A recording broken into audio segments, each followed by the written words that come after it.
আসসালামু আলাইকুম, সম্মানিত দর্শক। দক্ষিণ এশিয়ার ভূ রাজনীতিতে চমকের পর চমক লেগেই আছে। বাংলাদেশের রাজনৈতিক পটভূমিতে সম্প্রতি ঘটে যাওয়া অভাবনীয় পরিবর্তনের দিকে তাকালে অনেক পুরনো হিসাব নিকেশ কিন্তু নিমিষেই পাল্টে যায়।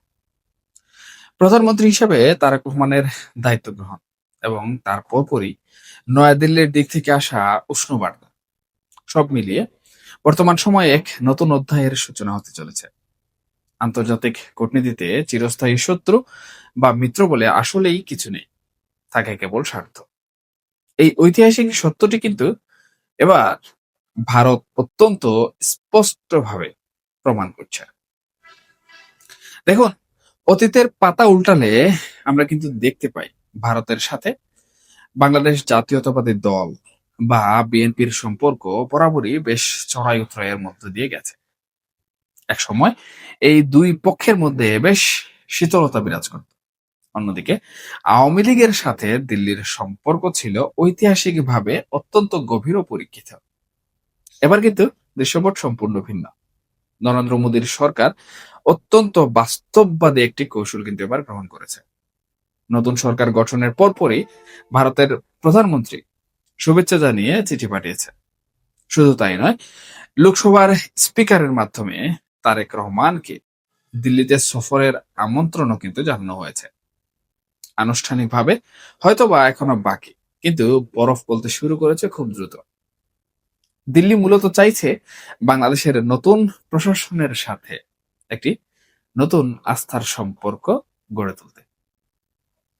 ভারতের পররাষ্ট্র মন্ত্রণালয়ের সাম্প্রতিক কিছু ব্রিফিং আমরা যদি বিশ্লেষণ করি, তাহলে তাদের একটি শব্দের উপর আমাদের জোর দিয়ে লক্ষ্য করা যায়, সেটা হচ্ছে অন্তর্ভুক্তিমূলক বা ইনক্লুসিভ বাংলাদেশ। নির্বাচনে আওয়ামী লীগ না থাকার পরও দিল্লির এই ইনক্লুসিভ শব্দটি ব্যবহারের পেছনের কারণ খুঁজলে কিন্তু বেশ কিছু চাঞ্চল্যকর বিষয় বেরিয়ে আসে। এখানে ভারতীয় বেশ কিছু সাংবাদিকদের বিশ্লেষণের কাছ থেকে উঠে এসেছে, ভারত মূলত বাংলাদেশের রাজনীতিতে সব দলের স্বাভাবিক উপস্থিতি প্রত্যাশা করে। আর ঠিক এখানেই আসে আওয়ামী লীগের উপরে থাকা নিষেধাজ্ঞার বিষয়টি। একটি বিশেষ অধ্যাদেশ জারির মাধ্যমে দলটিকে নিষিদ্ধ করা হয়েছিল, যেটি আমরা কিনা সবাই জানি। সাংবিধানিক নিয়ম অনুযায়ী নতুন সংসদ বসার ১ মাসের মধ্যে এই অধ্যাদেশ পাশ করাতে না পারলে স্বয়ংক্রিয়ভাবেই এই নিষেধাজ্ঞার মৃত্যু ঘটবে। অর্থাৎ আইনিভাবে দলটি কিন্তু আবারও প্রকাশ্যে আসার সুযোগ পাবে।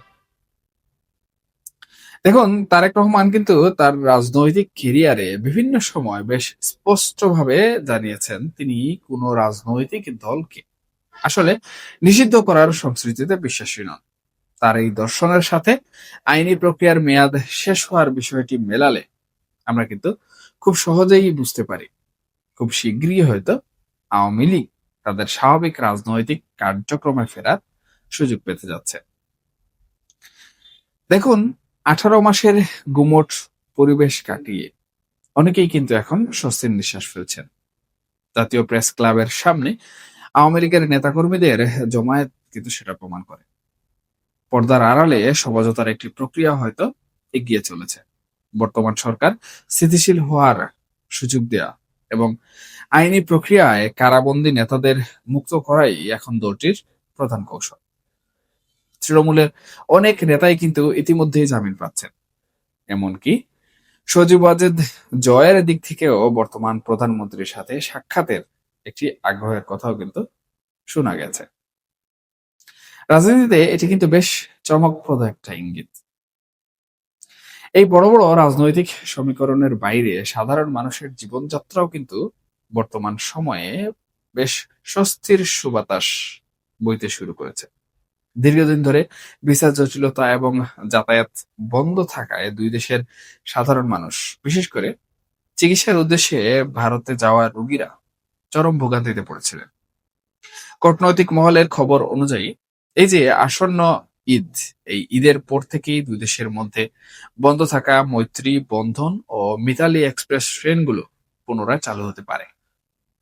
পাশাপাশি নৌপথের যোগাযোগ এবং ট্যুরিস্ট এর সাথে মেডিকেল ভিসা প্রক্রিয়া আগের চেয়ে অনেক সহজ করার সিদ্ধান্তের বিষয়ে কাজ চলছে।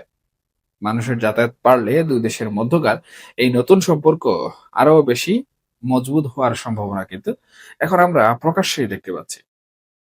এসবের মাঝেই কিন্তু সামাজিক মাধ্যমগুলোতে সবচেয়ে বেশি আলোচনা চলছে সাবেক প্রধানমন্ত্রী শেখ হাসিনার ভবিষ্যৎ গন্তব্য নিয়ে। কেউ কেউ বলছেন তিনি ফিনল্যান্ড, আবার কেউ কেউ বলছেন অন্য দেশে পাড়ি জমানোর একটি কথা। বাস্তব পরিস্থিতি কিন্তু সম্পূর্ণ ভিন্ন কথা বলছে। অভিজ্ঞ মহলের মতে শেখ হাসিনা কোথায় যাবেন তা সম্পূর্ণ তার ব্যক্তিগত সিদ্ধান্ত, এবং ভারত সরকার তাতে কোনো ধরনের হস্তক্ষেপ করবে না। তবে সার্বিক পরিস্থিতি বিবেচনায় মনে হচ্ছে তিনি আপাতত দিল্লিতেই অবস্থান করবেন, এবং সময় ও সুযোগ অনুকূলে এলে তিনি সরাসরি ঢাকাতেই ফিরে আসবেন। বাংলাদেশ ও ভারতের এই নতুন রাজনৈতিক সমীকরণ কিন্তু আমাদের আগামী দিনগুলোতে ঠিক কোন গন্তব্যে নিয়ে যায়, একজন সাংবাদিক রাজনৈতিক পর্যবেক্ষক হিসাবে সেটাই আমার সবচেয়ে বড় পর্যবেক্ষণের বিষয়। রাজনীতির এই দাবা খেলায় প্রতিটি চালই অত্যন্ত গুরুত্বপূর্ণ। আজকের মতো এ পর্যন্তই। আপনাদের নিজস্ব মতামত বা এই বিশ্লেষণ অথবা পর্যবেক্ষণের উপরে আপনাদের যদি কোনো ধরনের মন্তব্য থেকে থাকে, তাহলে অবশ্যই কমেন্টস বক্সে আপনাদের গুরুত্বপূর্ণ মন্তব্য জানাতে ভুলবেন না। সবাই ভালো থাকুন, সুস্থ থাকুন এবং অবশ্যই অবশ্যই নিরাপদে থাকবেন। দেখা হবে পরবর্তী কোনো বিষয়ে। আল্লাহ হাফেজ।